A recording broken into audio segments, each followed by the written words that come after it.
Hello everyone, this is Shane from Weekend Vegetable Gardening and Homesteading. Today I'm going to show you a quick project to make some self-wicking buckets. If you're like me, you don't have much time for watering, not as much as you would like to have. So first to start with, get yourself some 5-gallon buckets.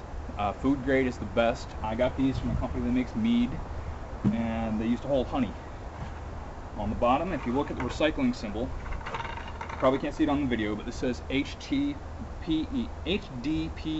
with a 2 in the middle of the triangle.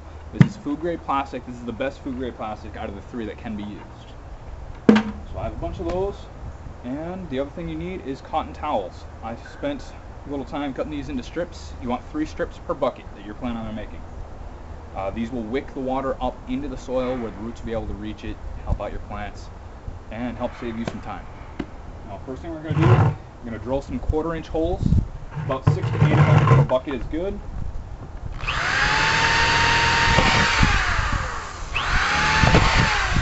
These smaller holes will help the excess water from rain, or if you need to add a little water yourself once in a while, it'll help it drain down into the lower bucket so you're not drowning your plant roots. Then you take a 1-inch hole saw, drill out the middle, just like that.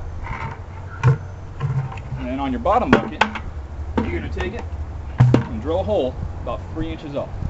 That's going to give you the space for the reservoir for the water.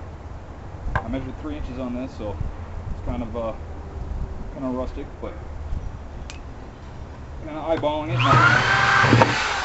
Nothing has to be perfect. And you can make it bigger if you want. That 1-inch hole is designed to be able to fit a garden hose just to fill up the reservoir when it's needed.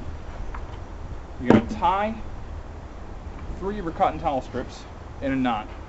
You want 4 to 6 inches hanging down on the bottom, and the rest of it up over the top. And that's going to fit down through the center hole, so that the bottom pieces are hanging down into the water.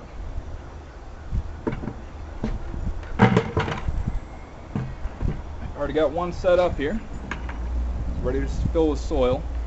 Now what you're going to do, I make my own soil mix. I have peat moss, mostly peat moss. I add in some lime to fight the acidity of the peat moss. And I'll use a good topsoil that has manure mixed in. Something that's not too expensive, but not the cheapest stuff either. You're just going to end up with a bag of clay if you buy the cheapest topsoil. Put it in flat, put the soil in.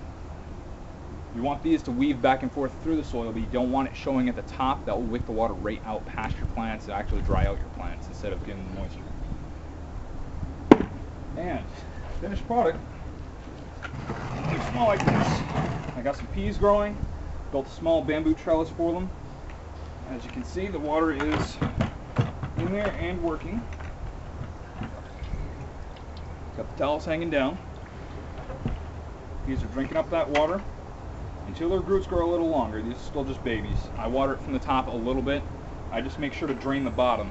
You don't want the bottom of the top bucket sitting in water, otherwise it'll oversaturate your roots.